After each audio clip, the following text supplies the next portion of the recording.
well, that was like the Sanshin. You put more into it. Yeah, I put more into it.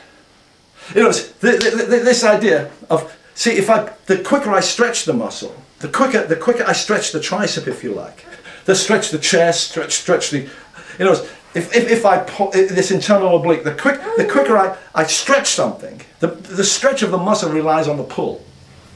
So I'm stretching the muscle under load, and what you see sometimes in the southern systems is this sudden jerky stretch taking place to load the muscle, so that then that force can be, that neural impulse to that muscle can be increased, rather than just going. Yeah. Yeah. It's this sudden. Yeah. Action reaction. And that then is translated into what? Into this explosive action at the joint. Bang. Yeah. Bang, bang, bang.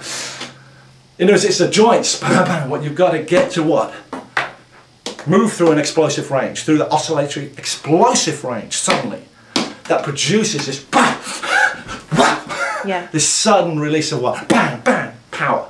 I saw some guy on the bag, and boof, boof, boof, boof. And you think, where the fucking hell's the viciousness? Where is the sudden explosion? Because that is what you need in the fight, not boof, how far can the bag go? Yeah. It's having all these things come together as a fighter. You know, that's why I say I'm not a boxer, I'm not an MMA, I'm not a Muay Thai, because I am a martial artist in the sense that I did the martial arts, and I looked for more than boxing, more than Muay Thai, more than MMA.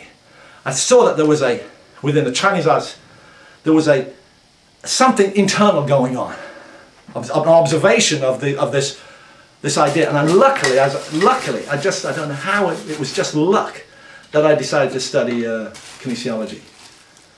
And I was able to make the link. Yeah. and be inspired to, you know, to explore what martial arts meant, rather than being told by some master who couldn't punch or kick to save his fucking life. It's like I read a thread on Oyama. Can only kick that hard. Okay, so at the time he was in his, I'm fucking 63. You know, kick in the head. I'm not limited to kicking. You know, or, you know. You read on the threads of guys who are in their late 50s, referring to be old man so and so. You think, fucking hell, come on, get out of your box. You're not in it yet. Not step out the side of the box. Get out your fucking coffin. You know.